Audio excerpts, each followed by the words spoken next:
Shalom Bapak Ibu Saudara yang dikasihi Tuhan. Seri pengajaran hari ini berjudul Memiliki Roh Kristus.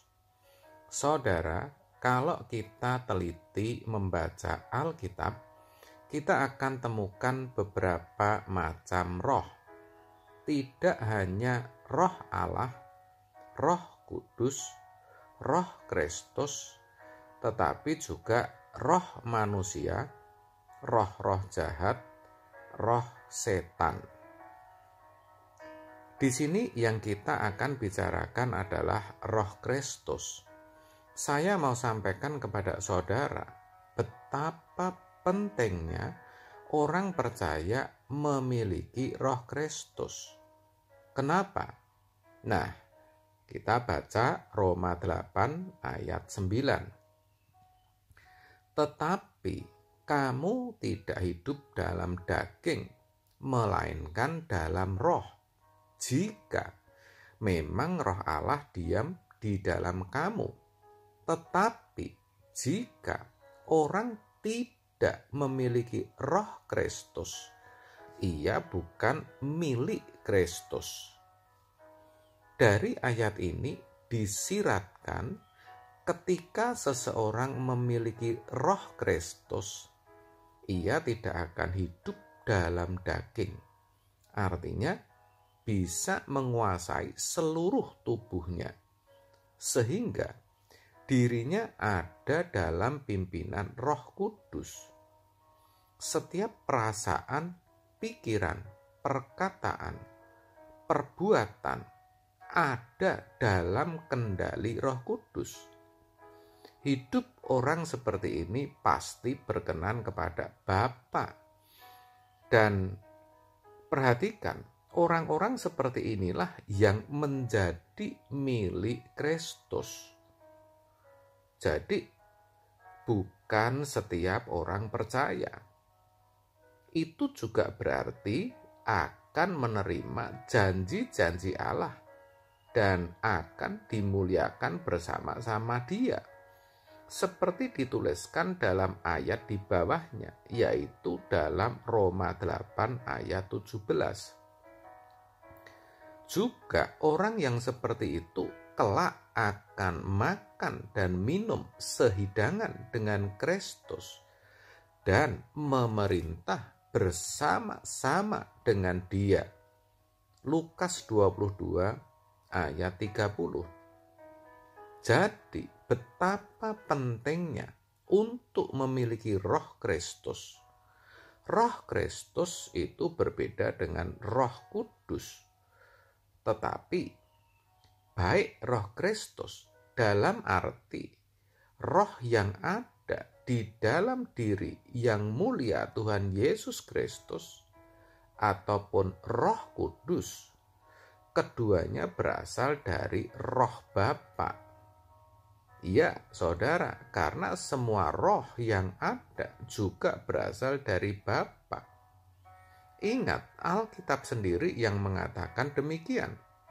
Ibrani 12 ayat 9.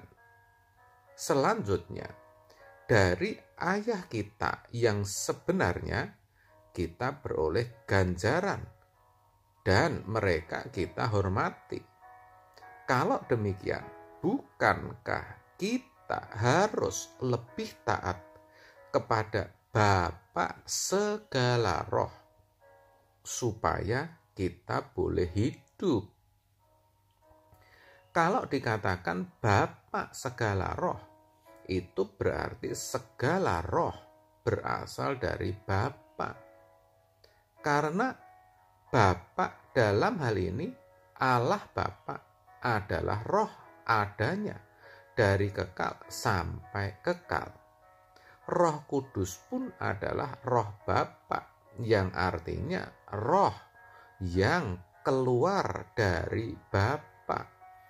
Seperti ditulis dalam Yohanes 15 ayat 26. Jikalau penghibur yang akan kuutus dari Bapa datang, yaitu Roh kebenaran, yang keluar dari Bapa, ia akan bersaksi tentang aku.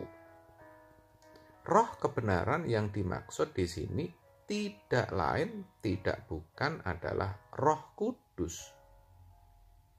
Nah, sekarang kita kembali ke Roh Kristus. Jadi, Roh Kristus tadi di atas saya sudah jelaskan adalah roh dalam diri Kristus, yaitu ketika ia mengenakan tubuh daging. Tetapi Roh Kristus yang dimaksud dalam Roma 8 ayat 9, di mana dikatakan yang akan membuat seseorang tidak hidup dalam daging sehingga menjadi milik Kristus. Yang saya katakan harus atau mutlak dimiliki setiap orang percaya, itu berbicara tentang gairah atau semangat yang dimiliki Kristus. Saudara, seperti kita tahu, sepanjang hidupnya gairah atau semangat Yesus hanya untuk melakukan kehendak Bapa dan menyelesaikan pekerjaannya. Tidak ada yang lain.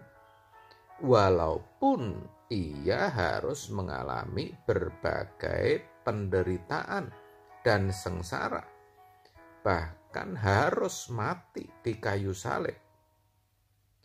Ia bisa saja tidak melakukan itu semua. Ia bisa saja menuruti keinginannya sendiri. Tetapi ia memilih melakukan kehendak Bapa. Ia berkata bahkan sampai 3 kali dan memohon agar jangan kehendaknya yang jadi, tetapi supaya kehendak Bapa saja yang jadi.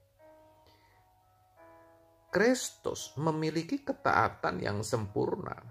Itulah gairah dan semangat hidup Yesus yang kita kenal atau yang dimaksud dengan Roh Kristus. Dengan demikian, dalam konteks ini Roh Kristus berbeda dengan Roh Kudus.